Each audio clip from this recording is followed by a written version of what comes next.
E se você fosse acusado de bruxaria e começasse a ser caçado para ser finalizado, o que você faria? Com certeza a primeira coisa seria deixar o like e se inscrever no canal. Aqui é o Drake, e nesse vídeo do Derrotando Filmes, iremos acompanhar a Dina e seu grupo tentando sobreviver e derrotar de uma vez por todas essa praga que ronda a sua cidade. E eu vou apontar os erros cometidos, o que você não deveria fazer, e tentar tomar as melhores decisões para derrotar a maldição de Shadyside, em Rua do Medo, 1666. E bom galera, como de costume eu vou deixar um breve resumo aqui para refrescar a memória de vocês. Pra quem não se lembra, Shadyside é literalmente uma cidade amaldiçoada, e de tempos em tempos uma pessoa fica completamente fora de si, e sai por aí cometendo vários crimes brutais. Em 94, após um desses crimes acontecerem, a Dina e seu grupinho de amigos acabaram entrando em uma terrível confusão com os jovens de Sunnyvale, que é a cidade perfeita que fica ao lado de Shadyside. E até algumas centenas de anos atrás, essas duas cidades eram uma colônia chamada Union. No meio dessa confusão, a ex-namorada da Dina, Senna, acabou entrando em contato com os ossos de uma antiga bruxa chamada Sarah Fier, e passou a ser seguida por assassinos mortais, que desejavam dar um fim a ela. No meio disso, várias pessoas da cidade foram de base, sendo finalizadas por esses assassinos, e até mesmo os próprios amigos da Dina, que estavam tentando ajudar a garota, também partiram dessa pra melhor. Por sorte, depois de todos os problemas, a Senna acabou falecendo, mas passando bem, o que deu um fim à perseguição dos assassinos. O problema é que a maldição ainda não tinha acabado, porque algum vilão desconhecido foi até lá e ofereceu o nome da Senna para o capeta. Aí a própria garota foi possuída, e começou a atacar a Dina e o irmão dela, Josh. Aí sem muitas opções, os irmãos vão até a casa da C. Behrman, a única que já sobreviveu a um ataque da bruxa desde o início da maldição, em 1666. Aí na casa dela, a C. Behrman conta a respeito do ataque que aconteceu em 78, quando Tommy, o namorado da Cindy Behrman, que é a irmã da Christine Behrman, ou seja, a C. Behrman, foi possuído e começou a finalizar geral no acampamento. No meio dessa bagunça toda no acampamento, as irmãs Behrmans e a amiga delas, a Alice, descobrem que tudo estava acontecendo graças à maldição da Sarah Fier. Além disso, elas encontram uma caverna com vários nomes escritos, e todos os nomes eram dos finalizadores que enlouqueceram do nada. Para concluir, várias coisas são descobertas, como por exemplo, o paradeiro da mão da bruxa, que elas acabam enterrando embaixo da árvore em que a Sarah Fier foi pendurada. Depois, a Cindy vai de base, e a C. Behrman sobrevive, sabendo que a única forma de parar a maldição é juntar a mão desconectada com o resto do corpo, que nunca foi encontrado. Quer dizer, não tinha sido encontrado, até que a Dina e os amigos achassem ele enterrado em uma cova rasa. Aí sabendo onde está a mão da bruxa e o resto do corpo, os irmãos vão correndo desenterrar a mão para colocar na cova da bruxa. Só que na hora em que acharam a mão, a Dina acabou sangrando em cima do osso e sendo teletransportada através de uma visão para a pele da própria Sarah Fier no ano de 1666, para que ela possa entender o que realmente aconteceu desde o início. Então tenha em mente que apesar de estarem usando os mesmos atores dos filmes anteriores, nós estamos vendo a própria Sarah Fier aqui, e não a Dina. Ela só está com essa aparência para economizar no elenco, e para nos fazer entender que a Dina está testemunhando tudo em uma visão. Com tudo explicado, bora lá!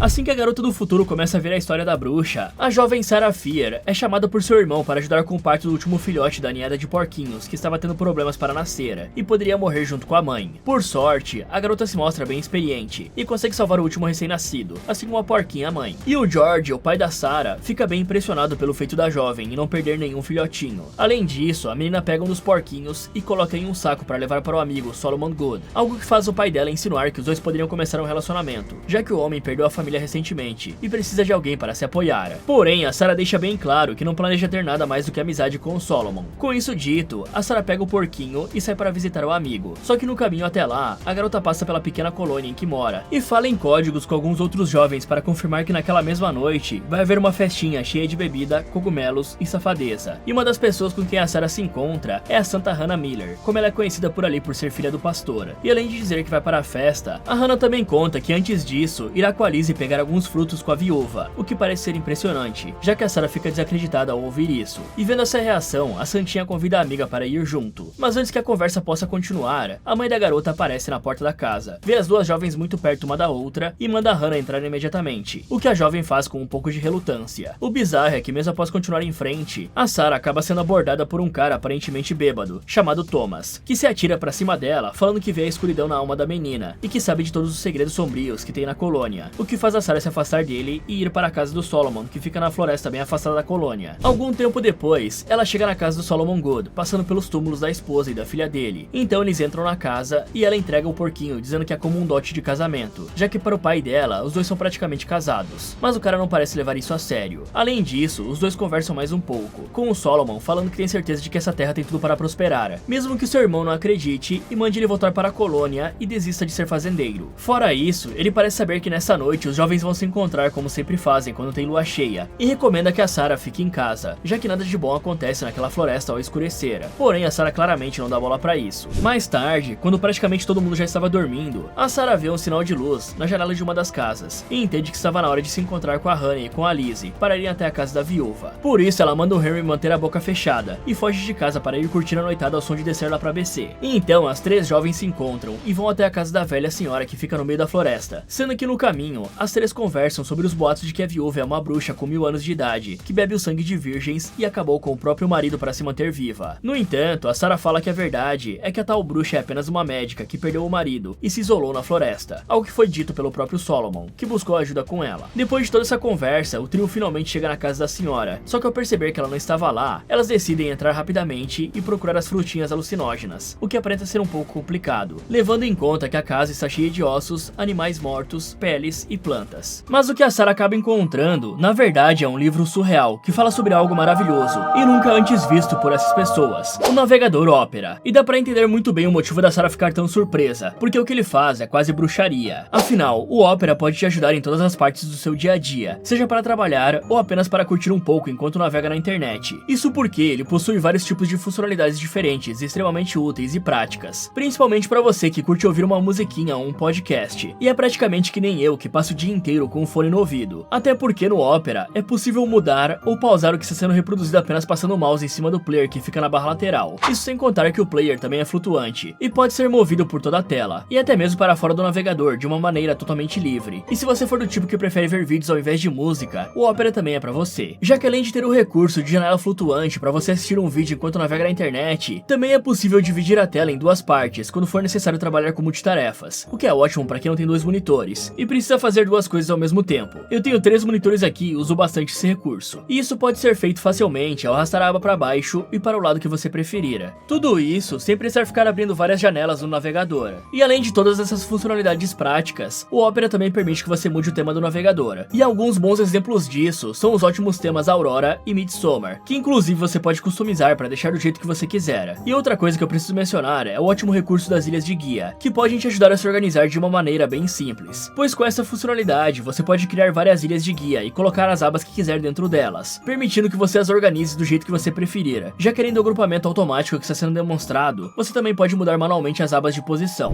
E para impedir que a tela fique poluída, caso você esteja vendo muitas coisas, as ilhas também podem ser fechadas e expandidas com apenas um clique, como vocês estão vendo aí. Mas a minha função preferida do Opera, sem dúvidas, é a Aria, a inteligência artificial que já vem no navegador, e pode ser acessada pela barra de tarefas, e você pode digitar os seus comandos nessa linha que está aparecendo na tela, e assim você pode fazer perguntas para a Aria, ou pedir para ela gerar imagens, como essa bruxa velha aí do século 17, para que dessa forma você consiga identificar um perigo quando ver um, e não saia por aí aceitando maçãs ou doces de velhinhas suspeitas. E para te ajudar ainda mais, você pode realizar o upload de uma imagem para a Aria, ela vai fazer um reconhecimento dessa imagem, e te explicar certinho o que tem nela, para que assim você não precise quebrar a cabeça e perder tempo procurando algo que pode ser rapidamente descoberto com a ajuda da incrível IA da Opera. O Opera também conta com as Tab Traces, que são esses pequenos sublinhados que ficam na parte de baixo das abas que você abriu recentemente, algo que te permite usar muitas abas sem ter a preocupação de se perder e precisar fazer uma caça ao tesouro para se encontrar novamente. Ou seja, tudo é possível com o Opera One R2. Então, o que você está esperando para baixar o melhor navegador do mercado? Dê uma chance para a maior evolução dos navegadores até agora, e baixe o Opera no primeiro link da descrição, ou no comentário fixado. E além dessa descoberta incrível do Opera, a Sarah também encontra um livro estranho, e dá uma folheada nas páginas encontrando rituais satânicos, que envolviam os nomes de demônios poderosos, e até o próprio Satanás. E por algum motivo, ela menciona todos eles em voz alta, o que é escutado pela própria viúva, que aparece atrás da menina de repente, e a repreende por ter falado em voz alta. E para piorar ainda mais, a mulher explica que por causa disso, o próprio capeta vai aproveitar a lua cheia para vir atrás dela. Afinal, o véu dimensional fica mais frágil nesse momento. E como não tem nada a ver com isso, a senhora manda as 3 garotas irem embora. Só que como a Liz tinha conseguido achar as frutinhas, o trio vai direto para a festinha da floresta, e consomem esses alucinógenos junto com os jovens reunidos lá, mostrando que os jovens sempre fazem cagada, independente da época que estão. Só que do nada, um loucão surge atacando a Hannah de maneira bem explícita. Por isso, a Sarah aparece para defender a amiga, e humilha o babaca na frente de geral, mostrando que ele estava de barraca armada. Com isso, as duas se afastam do resto dos jovens, e vão para uma área mais escura da floresta, onde acaba rolando um climinha entre elas, e então as garotas começam a andar nos amassos, e quase iniciam uma relaxada. O problema é que um barulho de folhas é escutado vindo de trás de algumas árvores, deixando claro que alguém tinha visto tudo. E sabendo disso, as garotas saem correndo dali o mais rápido que podem, já que ser lésbica naquele tempo era praticamente pedir para ir de arrasta. No entanto, por conta da pressa, as meninas acabam deixando uma tiara para trás. Sem se darem conta disso, as duas se escondem e começam a discutir a repercussão que isso poderia ter caso se espalhasse, coisa básica como enforcamento e tal. Porém, a Sarah não parece estar nem aí para isso, pois acha que o Caleb foi quem viu elas, e ele estava completamente doidão para se lembrar. Fora que antes daquele beijo, ela nem mesmo se sentia viva de verdade, algo que parece mexer com a Hannah, fazendo com que ela beije a Sarah. Isso tudo enquanto o Thomas observava de longe, dando risada. E paralelo a isso, uma pessoa desconhecida estava fazendo um ritual satânico. Mas alheia a isso, a Sarah volta para casa, relembra os pegas que deu na filha do pastor e brinca um pouco com o cachorro antes de dormir. Ok, primeiro de tudo, quem em sã consciência arrisca a própria vida e a vida da pessoa que ama apenas por alguns minutos de relaxamento? Tudo bem que as garotas estavam um pouco grogues por conta da frutinha, mas mesmo assim elas estão no ano de 1666. Não só as supostas bruxas eram terrivelmente perseguidas, como qualquer coisa era motivo para acusar alguém de bruxaria e acabar com a vida dela. E levando em conta o forte preconceito da época, é bem fácil de perceber que as duas seriam acusadas de serem bruxas pecadoras e finalizadas caso fossem descobertas. Tanto que ao sentirem que foram vistas, as duas saíram correndo e discutiram exatamente isso. Sendo assim, por que diabos essas idiotas se arriscaram tanto? Ainda mais sabendo que tinham jovens doidões por ali, que poderiam facilmente vê-las dando os amassos. Se elas quisessem fazer isso, infelizmente por conta da época, elas teriam que fazer em um lugar extremamente privado, como uma casa ou pedras que dessem uma cobertura muito melhor, e elas pudessem entrar, ou pelo menos checar que elas não tinham sido seguidas, né? Outra coisa importante, levando em conta que existem esses babacas como o Caleb e o Thomas, andando soltos por aí, uma boa escolha seria que todas as garotas andassem sempre com facas para conseguirem se defender, se bem que com um olhar mais geral, eu acho bem mais seguro que os dois sejam expulsos da comunidade. Isso porque com o tempo, a personalidade e a mentalidade deles podem acabar piorando, ao ponto de que possam agredir uma das garotas ao se encontrarem sozinhos com ela. E isso é bem possível levando em conta a forma com que agiram contra as jovens. Sem contar, é claro, que as pessoas assim podem não apenas cometer crimes, como também piorar o convívio dos moradores. Pois já deu pra ver bem que o Thomas é aquele tipo de pessoa fanática e sem neurônios que ao invés de espalhar a palavra do que acredita, espalha apenas o caos e desinformação, além de sempre viver bêbado, o que definitivamente é perigoso para uma pequena colônia. Fora isso, até daria para julgar a decisão delas de ir conversar com uma viúva que supostamente é uma bruxa e dizer o quão idiota é isso. Mas levando em conta o ano que elas estão, podemos dizer que qualquer pessoa minimamente diferente já era chamada assim, principalmente uma médica ou uma apotecária, que tem o costume de mexer com plantas e remédios. Porém, se ir falar com alguém assim não é motivo para repreensão, o fato de fazer isso à noite, mesmo sabendo que ela mora no meio da floresta, com certeza é. Afinal, as florestas do estado de Ohio abrigavam animais muito perigosos, como ursos negros, lobos, pumas e cascavéis. E tirando a cascavel, é praticamente impossível que as garotas consigam escapar se encontrassem algum desses outros animais. Isso também vale para uma festa de adolescentes doidões que foi feita na escuridão.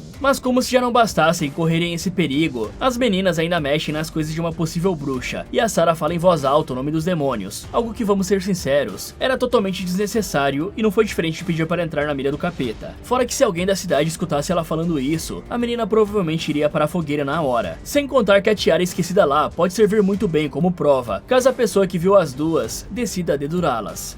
Ao acordar no dia seguinte, ela percebe rapidamente que o cachorrinho tinha sumido. Só que antes de poder procurar por ele, a Hannah aparece ali dizendo que seu pai estava estranho e a leva para sua casa, onde é possível ver o pastor virado para a parede, sussurrando coisas estranhas. Vendo isso, as duas se sentam para conversar, e a Hannah avisa que tudo que a mãe disse é que elas deveriam ir para a igreja e orar pela melhora do homem, algo com o qual a Sarah discorda totalmente, dizendo que o que ele precisa é de um médico, e que vai falar com a mãe da garota para tentar explicar isso. No entanto, a Hannah fala que isso não pode acontecer. Afinal, a mulher já suspeita das duas. E ao falar disso, a Hannah mostra ter dúvidas se esse relacionamento pecaminoso, entre aspas, né, foi o responsável pelo que aconteceu com o pai dela. O problema mesmo é que enquanto a Sarah tenta consolar a namorada, a Grace aparece ali e separa as duas, jogando a visitante no chão e batendo na cara da filha, contando que o Thomas está espalhando para a colônia que viu as duas juntas na noite passada. Além disso, ela fala que a Sarah é uma abominação imunda, que está corrompendo a filha dela. Aí, sem dar chances para a menina falar qualquer coisa, a Grace joga a garota para fora, algo que é visto por todos os moradores, que olham de uma maneira estranha para a coitada, graças aos rumores espalhados pelo Thomas. Após isso, a Sarah chega em casa e acaba sendo confrontada pelo próprio pai, que parece extremamente decepcionado com os rumores que ouviu, e até mesmo começa a falar que falhou com a mãe morta da garota, pois antes de morrer, a mulher disse para eles ficarem naquelas terras, e agora a filha dela parecia um menino, pois foi criada solta como um. Em seguida, Sarah volta para casa com um saco de farinha, e vê que toda a comida que tinha em cima da mesa estava podre e cheia de insetos. Aí, achando isso estranho, ela verifica o saco de farinha e encontra vários vermes no meio do pó, o que a deixa completamente desconcertada. Para piorar ainda mais, o Henry aparece ali apavorado, chamando ela para ver algo. E seguindo o garoto, ela vai até o curral e vê que a porca tinha devorado todos os próprios filhotes, o que não só é uma péssima e triste notícia, como também algo bem macabro. E vendo isso, a Sarah pede um machado para o irmão e finaliza a porquinha. Aí, totalmente perturbada por tudo que está acontecendo, ela decide ir passear pela colônia, sem nem mesmo trocar de roupa. E nessa breve caminhada, ela percebe várias coisas bizarras acontecendo por ali, como por exemplo, as frutas apodrecendo por dentro, os cavalos ficando ariscos e o fato do balde ter ficado preso no fundo do poço, impedindo que a água possa ser retirada. Eventos que são aproveitados pelo Thomas, que praticamente prega para todos, dizendo que o pecado lhes condenou e que o coisa ruim estava vindo. E o pior de tudo é que quando finalmente conseguem puxar o balde para cima, a corda estava amarrada no pescoço do pobre cachorro da Sarah, que infelizmente estava sem vida e acabou contaminando toda a água do poço. Algo que dá ainda mais veracidade ao discurso do Thomas, que acusa diretamente a própria Sarah de ter trazido o diabo para a colônia, tudo por conta da luxúria. Mais tarde, a Sarah está limpando a casa quando do nada, o Solomon aparece ali se desculpando por não ter avisado da visita e entregando uma bainha de faca personalizada com um S do seu nome. Aí, vendo que aparentemente o cara não estava ligando para os rumores, ela puxa uma cadeira para ele e explica pro cara tudo o que aconteceu na noite da festa, até o momento em que alguém fez o barulho na floresta, indicando que tinha visto tudo.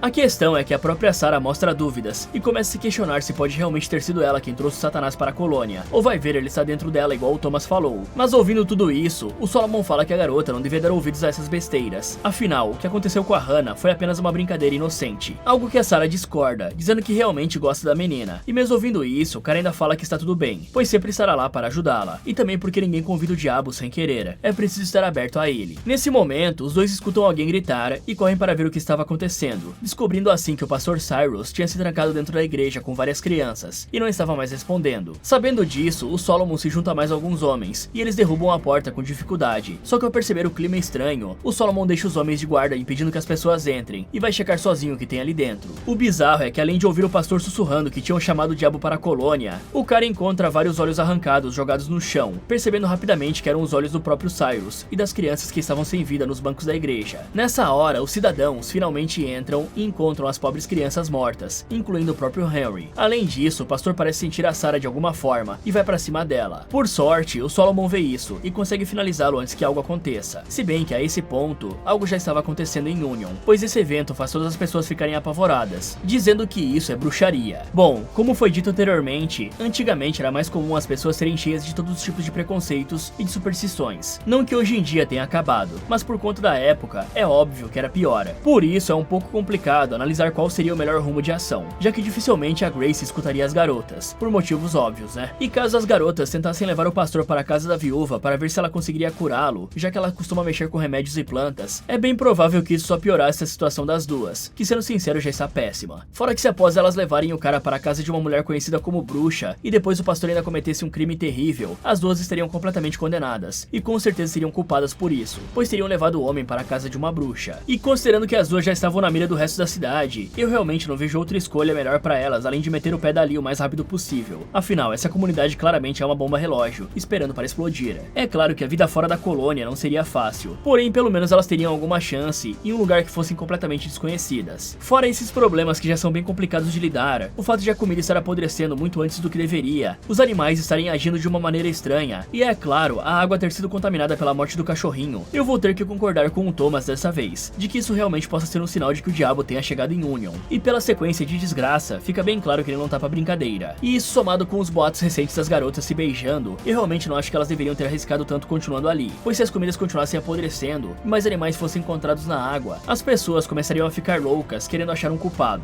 E os suspeitos com certeza seriam as lésbicas e a famosa bruxa da floresta. E esse é mais um motivo pelo qual eu acho que as duas jovens não deveriam ter ficado por ali mais nenhum segundo. Por isso elas deveriam juntar o que sobrou de grãos secos, cordas, cobertas e ferramentas como facas e machados e esconder na floresta para passar lá e pegar na hora da fuga. Além disso, é muito estranho que as pessoas só tenham percebido que tinha algo de errado acontecendo na cidade após todas as crianças serem finalizadas. Isso porque a comunidade é minúscula e as casas ficam perto uma das outras. Então, alguém com certeza veria 12 crianças seguindo um padre bizarro para dentro da igreja. E mesmo que não vissem, o Cyrus não tinha como arrancar os olhos de todas as crianças ao mesmo tempo. Então, assim que ele atacasse uma delas, as outras com certeza começariam a gritar, algo que chamaria a atenção das pessoas e faria com que arrombassem a porta da igreja rapidamente. Isso quer dizer que ou as pessoas dessa cidade são extremamente imbecis, surdas e cegas, ou o próprio capeta ajudou o pastor a cometer essa atrocidade, hipnotizando as crianças ou impedindo que as pessoas ouvissem qualquer coisa. Isso seria péssimo, pois mostraria que existe um bom motivo para o apelido do capeta ser mochila de criança. Uma possível estratégia das garotas seria inverter a situação e jogar a culpa no Thomas, pois como ele iria saber disso tudo sendo bêbado da cidade? Afinal, elas viram alguém andando na floresta naquele dia, e poderia ser tanto o Thomas quanto outra pessoa que supostamente estaria fazendo algum ritual na lua cheia. Então, eles poderiam dizer que o cara tinha parte nisso tudo, e que ele estava planejando algo na floresta na noite passada. Isso poderia pôr uma dúvida na população de Union, e atrasar um pouco o linchamento das garotas, para elas aproveitarem e pegarem todos aqueles suprimentos que eu falei para deixar escondido na floresta para fugir de uma vez.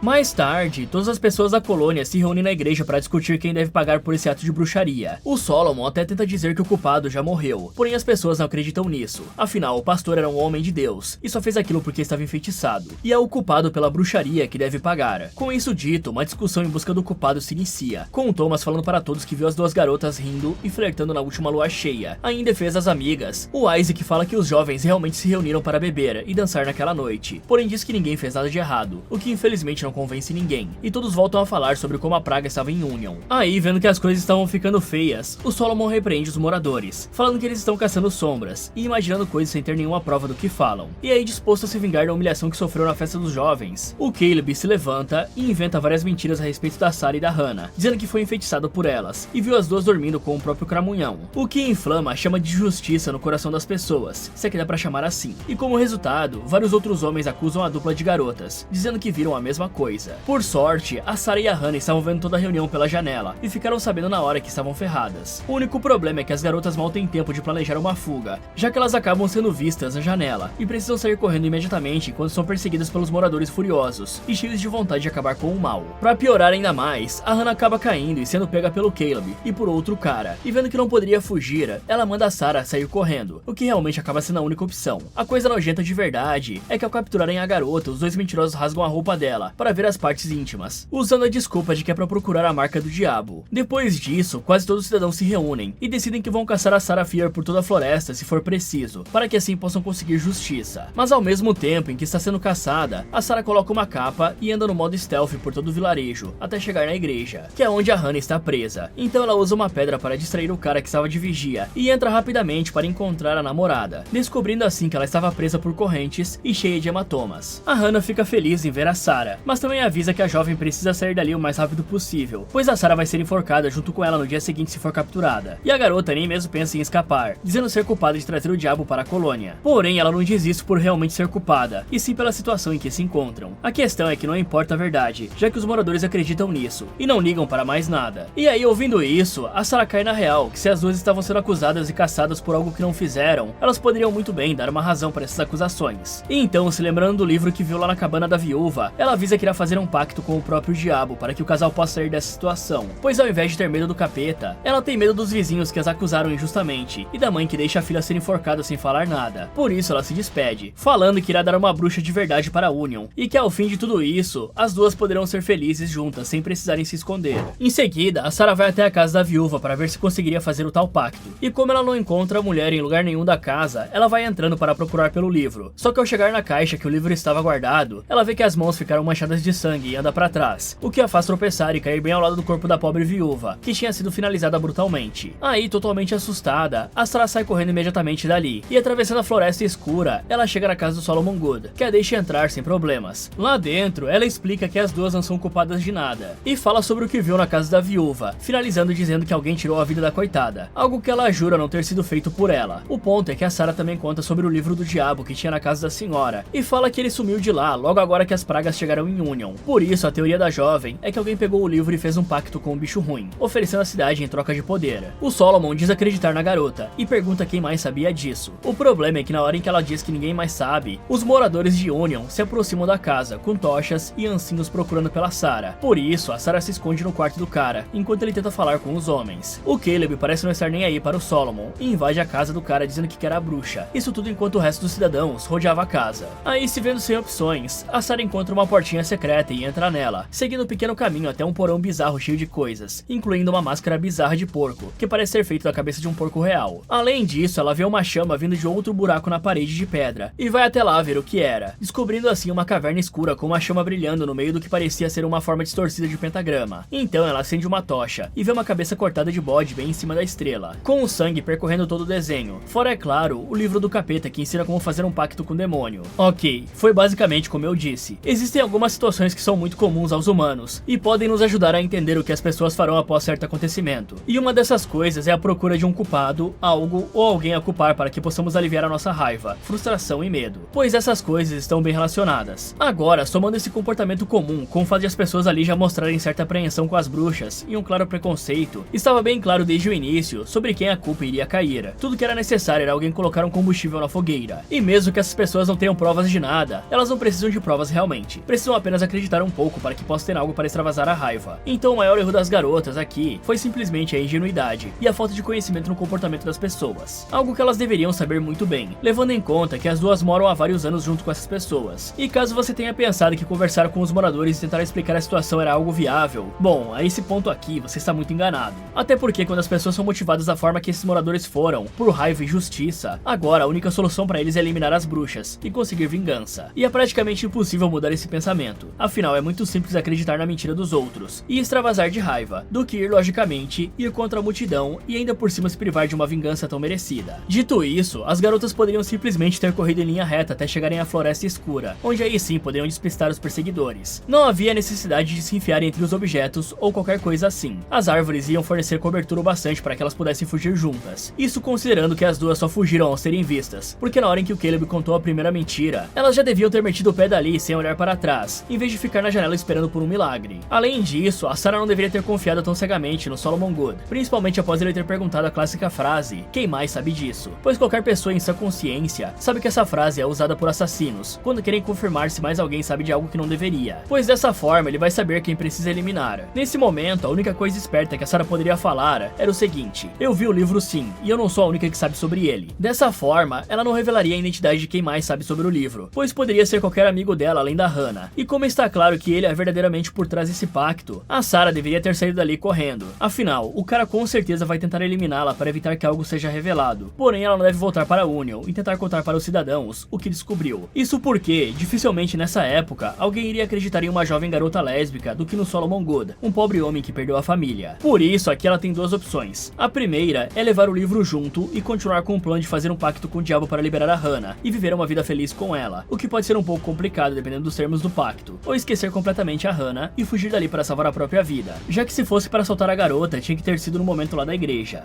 Paralelo a isso, o Solomon finalmente consegue expulsar o Caleb e os fanáticos de dentro da casa e vai atrás da Sarah, chegando na caverna bem na hora em que ela encontra o livro. Aí vendo o cara chegar ali, ela percebe que ele foi responsável por tudo. Foi ele quem finalizou a viúva, ele quem a viu dando uns pegas com a Hannah e ele quem fez o pacto com o capeta em troca de poder, o que faz a Sarah ver o cara como um monstro, o que ele realmente é, né? E percebendo isso, ele se defende, dizendo que não fez nada demais, apenas se cansou de sofrer e deu um jeito de conseguir prosperidade. Isso tudo em troca de uma única alma, a alma de Cyrus Miller, o pastor. E esse preço pequeno precisaria ser pago apenas de anos em anos. Só que a Sarah, obviamente, acha isso uma doideira. Afinal, o pastor finalizou 12 crianças inocentes, incluindo o irmão dela, algo que o homem discorda completamente, dizendo que não existem pessoas inocentes, pois os próprios vizinhos dela estão a caçando sem razão alguma. E enquanto se aproxima cada vez mais da Sarah, o Solomon tenta trazer a garota para o lado dele, dizendo que os dois são muito parecidos, e que não deveriam ficar presos a um povo tão medroso como o de Union. Porém, a Sarah obviamente não cai nesse papinho, e golpeia o cara na barriga com uma faca para sair correndo dali, mas ela acaba sendo derrubada e acertando na cabeça por uma pedra. Por sorte, ela consegue usar a tocha para afastar o homem, e assim sair correndo dali. Só que um pouco mais à frente, nos túneis da caverna, a Sarah encontra uma massa orgânica bizarra em um local cheio de moscas, algo que ela não pode parar para ver, já que está sendo perseguida pelo Solomon. Por isso, a coitada sai correndo rapidamente e chega a um local da caverna com um pequeno buraco no teto que leva para a parede de fora. O problema é que ao tentar escalar a parede para fugir, o Solomon aparece ali e a derruba no chão. Aí, com a garota no chão, ele tenta dominá-la, dizendo dizendo que a ama. Porém, como ela pode continuar querendo fugir, o cara tenta dar um golpe de faca na garota, que por sorte é bloqueado pela mão dela, que acaba ficando presa ao resto do braço, como se fosse cair a qualquer momento. Então ela puxa o braço, desconectando a mão, chuta o cara e sai correndo dali o mais rápido possível, parando rapidamente para fazer um torniquete no cotoco. E depois a coitada sai correndo para outro buraco que ela encontra. Dessa forma, a Sarah chega embaixo de um piso de madeira, e aí usando as pernas para chutar e destruir o chão, ela acaba descobrindo que estava embaixo da igreja, e vai para fora com um sorriso no rosto, sabendo que vai poder revelar quem fez o pacto e salvar a Hannah da forca. Mas isso não dá nem um pouco certo, pois enquanto ela olha para a namorada que estava presa no meio da cidade, o Solomon aparece pelas suas costas e a domina, gritando que encontrou a bruxa, chamando a atenção de toda a Union. Aí, sem ter mais o que fazer, a Sarah e a Hannah são presas pelos cidadãos e levadas até uma grande árvore que fica fora da cidade. E ao chegar lá, elas são colocadas lado a lado e forçadas a confessar quem eram as bruxas. E então, percebendo que realmente não tinha como sair dessa, a Sarah decide confessar que era uma bruxa para salvar a Hannah, dizendo que tinha enfeitiçado a garota inocente, assim como fez com o pai dela. A filha do pastor até tenta dizer que era mentira, porém tem a sua boca tampada, e ela é levada para o meio da multidão a ser considerada inocente. Vendo isso, o Solomon vai até a Sarah e amarra algumas correntes em volta dela, e ao mesmo tempo, a garota aproveita para falar que a verdade será revelada, e que ela não queria descansar enquanto não mostrar quem o cara é de verdade. Em seguida, a Sarah é enforcada pelos moradores, e enterrada em uma cova extremamente rasa pelos amigos que acreditavam na inocência dela. Aliás, ela foi enterrada com uma tiara feita de um tipo de musgo vermelho, o mesmo que se alastrou pelo banheiro do acampamento e pelo local em que o corpo dela foi enterrado. Dessa forma, a Dina descobre que as visões eram um tipo de sintoma que indicava que a pessoa tinha sido amaldiçoada, pois isso é na verdade a vontade inquebrável da Sarah Fier, mostrando às pessoas o que realmente aconteceu, e ainda acontece em Shadyside. Afinal, ela não vai descansar até que a verdade seja revelada. Ok, uma coisa que eu sempre critico aqui é a forma com que os personagens parecem desperdiçar completamente as melhores chances que eles têm de acabar com um inimigo extremamente perigoso. Pois aqui, a Sarah teve várias oportunidades de acabar com o Solomon. A primeira e mais mortal foi o ataque surpresa que ela conseguiu acertar. Não que o golpe tenha sido bom, a questão é que poderia ter sido um ótimo ataque se ela tivesse mirado no coração ou no pescoço, sendo a segunda opção a melhor de todas, pois é uma parte mole e simples de penetrar. Outra ótima oportunidade foi quando ela conseguiu pegar a tocha enquanto ele ainda estava no chão. Se a garota tivesse sido um pouco mais sangue frio, ela poderia facilmente ter enfiado aquela tocha na cabeça do cara e feito o cabelo dele entrar em chamas. O que, se não finalizasse ele, pelo menos ainda daria mais oportunidades para a garota. E nesse tipo de situação, ela não poderia pensar muito nas consequências, pois é uma questão de sobrevivência. E também vamos combinar que a garota já estava ferrada, né? Finalizar o cara que queria finalizar ela é o de menos aqui. E fazendo isso, ela poderia pegar o livro para mostrar para todos a verdade, contando que embaixo da casa do Solomon tinha um santuário completo pro tinhoso. Outro erro dela foi ficar parada na porta da igreja, como se todo o perigo tivesse acabado. Ela precisava lembrar que todos ainda a viam como uma bruxa, que o Solomon estava logo atrás, e que apenas ela sabia da verdade. Então o cara poderia muito bem tê-la acertado pelas costas, e feito com que ela fosse finalizada sem mesmo poder falar qualquer coisa, o que ele fez em partes. Ou poderia simplesmente ter eliminado a menina e falado que acabou com a bruxa, algo que ninguém acharia estranho. E para evitar isso, ela poderia ter esperado o cara sair pelo mesmo buraco para atacar ele de surpresa com alguma coisa pesada da igreja. Antes tinha um lancinho lá dentro, nada impede da ferramenta estar lá ainda. Porém, nem tudo aqui havia acabado ainda. Isso porque dessa vez, a Sarah sabe de algo que não sabia antes. Então, apesar de não ser garantido, ela devia ter contado de tudo o que encontrou, e sobre como a caverna do pacto estava ligada diretamente com a casa do Solomon. É claro que seria difícil convencer todo mundo a acreditar nisso, mas vale lembrar que entre aquelas pessoas estavam o pai da Sarah, a Gracie e os próprios amigos dela, que sabiam que as meninas não eram bruxas. Sendo assim, mesmo que nem todo mundo aceitasse ir checar, se apenas alguns fossem lá já seria bom o bastante. Aí quando a verdade fosse descoberta, o jogo iria virar completamente.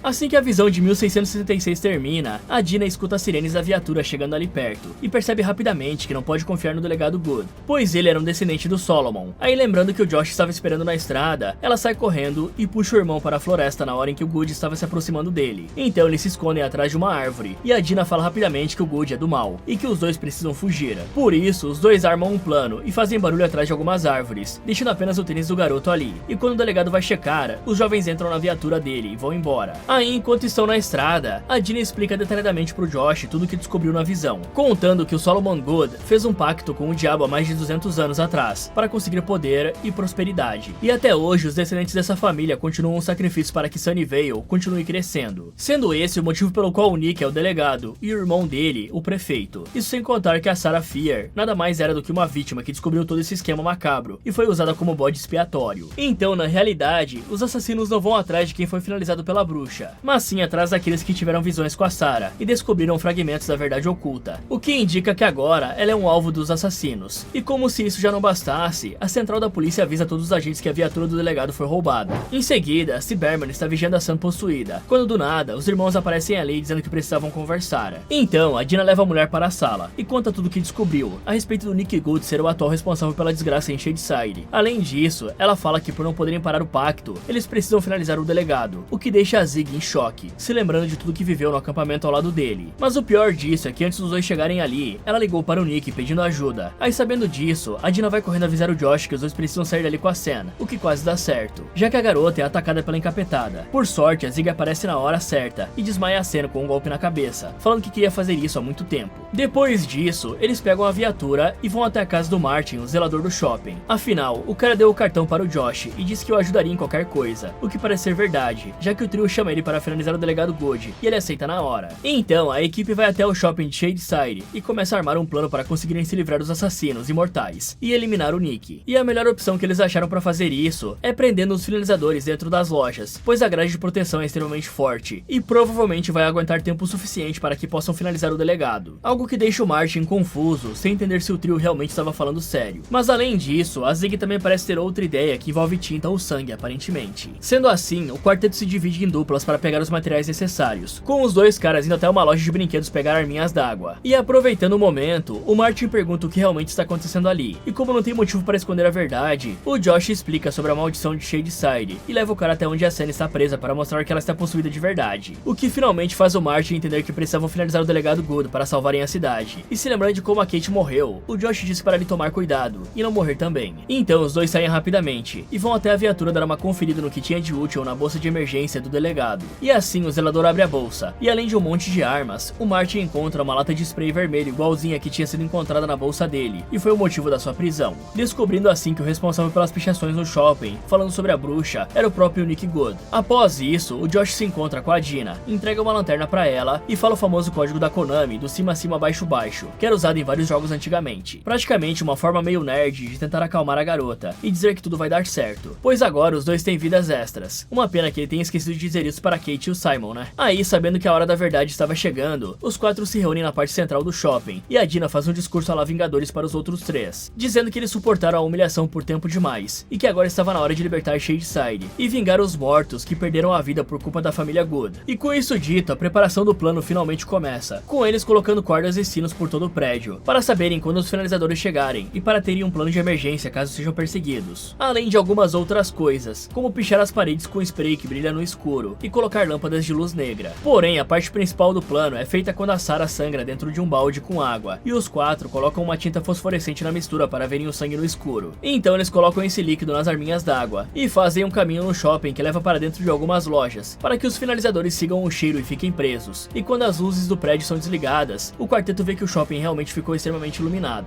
Ok, a Dina está certa em pensar que a melhor e talvez a única forma de acabar com a maldição é eliminando o Nick Good, pois é bem mais simples eliminar um humano do que tentar lutar contra o poder do Cramunhão. Sendo assim, ao invés de roubar a viatura dele e ir embora para a casa da Cyberman, a garota poderia muito bem ter engatado a ré e acabado com tudo ali mesmo. Depois, tudo que ela precisaria fazer era se livrar de qualquer vestígio de que ela e o Josh estiveram ali. E para isso, a garota só iria precisar queimar o veículo da polícia, recuperar os sapatos que foram deixados na floresta e ir embora. É claro que os dois irmãos poderiam deixar a cena do crime muito mais limpa e possivelmente até fazer com que o Nick nunca fosse achado. Porém, por motivos óbvios, eu não vou falar passo a passo de como limpar uma cena de crime e se livrar de um corpo aqui, né? No entanto, não seria muito difícil para eles descobrirem como fazer isso, ainda mais levando em conta que os ossos da Sarah Fier ficaram esse tempo todo ali sem ninguém descobrir. Além disso, aqui eles usam a clássica tática de usar o sangue do alvo para atrair os finalizadores, e essa realmente foi a melhor escolha para evitar enfrentar os psicopatas imortais. Porém, além de baixar as grades, também seria bom fechar a porta por completo, apenas para evitar caso eles possam despedaçar a si mesmos, atravessar os buracos da grade e então se juntarem novamente do lado de fora. Nunca se sabe, né? Fora isso, aqui nós vemos que o Martin realmente é um cara de palavra. O único problema é que ele escolheu manter a promessa no pior momento possível. Sinceramente, no momento em que alguém me falasse sobre eliminar um delegado de polícia, eu já estaria fora. Mas se ainda por cima eu ouvisse falar sobre assassinos imortais e uma maldição terrível, pode ter certeza que o meu CEP não ia continuar o mesmo. Fora tudo isso, eu fico tentando entender por que nenhum deles pegou uma das armas que estavam na mochila do xerife. Afinal, elas poderiam não acabar com os finalizadores, mas podem atrasá-los e ajudar no plano para contê-los, e até mesmo para finalizar o Nick, né? Não podemos esquecer que o cara é um humano também. E depois de pegar as armas, eles podiam jogar a viatura em um outro outro lugar para distrair a polícia e fazer os outros oficiais perderem tempo antes de chegar no shopping para dar apoio pro Nick.